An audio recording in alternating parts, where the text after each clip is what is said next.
पर गिरिराज सिंह मनाएंगे जश्न।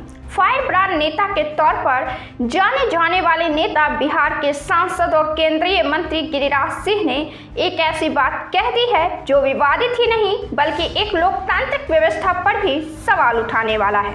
राजनीति अपनी जगह पर होती है और देश के मुद्दे भी अपनी जगह होते हैं। आरोप प्रत्यारोप तो खैर राजनीतिक दलों का रोज का खाना पानी है, लेकिन गिरिराज सिंह अपने बेबाक बयानों के लिए जाने जाते हैं। लेकिन इस बेबाकी में वे ऐसी सच्चाई भी बोल जाएंगे, इसकी उम्मीद तो भाजपा समर्थकों को भी शायद ही हो। दरअसल माजरा यह है कि लोकतांत्रिक देश में एक विपक्ष का होना आवश्यक है और विपक्ष का होना ही आवश्यक नहीं है बल्कि मजबूत विपक्ष का होना आवश्यक है, ताकि कोई भी देश की सत्ता पर हो तो तानाशाह ना बन जाए। लेकिन अब ऐसा लगता है कि भारतीय जनता पार्टी कुछ ऐसा ही सोच रही है।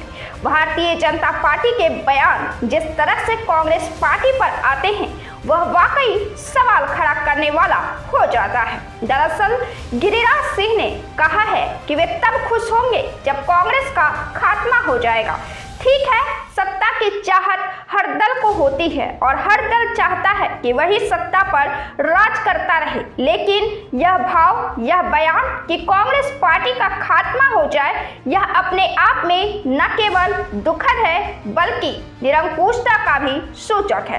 कांग्रेस पार्टी देश की सबसे पुरानी पार्टी है। इस पार्टी का योगदान देश के आजादी से लेकर देश के नींव देने तक में रहा है। देश भारतीय जनता पार्टी से अटल बिहारी वाजपेयी हो या नरेंद्र मोदी तक का इंतजार नहीं कर रहा था। जब विदेशी ताकतें देश पर हावी हुई तो कांग्रेस के नेताओं ने जमकर उनका न केवल मुकाबला किया बल्कि देश को संभाला और संवारा भी। कांग्रेस पार्टी के अगर इंदिरा गांधी के काल को छोड़ दिया जाए तो पार्टी ने कमजोर जरूर रही, लेकिन कोई भी ऐसा काम नहीं की जिसे पार्टी के खात्मे की बात सोची जाए।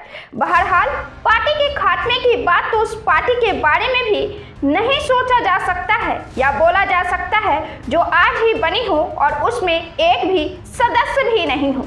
लेकिन कांग्रेस पार्टी के खात्मा होने पर गिरिराज सिंह खुश होने यह काफी आपत्तिजनक बयान है, क्योंकि देश में अगर कोई विपक्ष है जो भारतीय जनता पार्टी का मुकाबला करने का दम रखती है तो वह है कांग्रेस पार्टी। और कांग्रेस पार्टी के खात्मा का मतलब है कि भारतीय जनता पार्टी के राह में सत्ता तक अस्थायी बने रहने के लिए जो कांटा है भारतीय जनता पार्टी के नजर में वह खत्म हो जाए। तो ऐसे हालात में यह निरंकुशता, तानाशाही और वाकई संवैधानिक ढांचा पर अटैक है।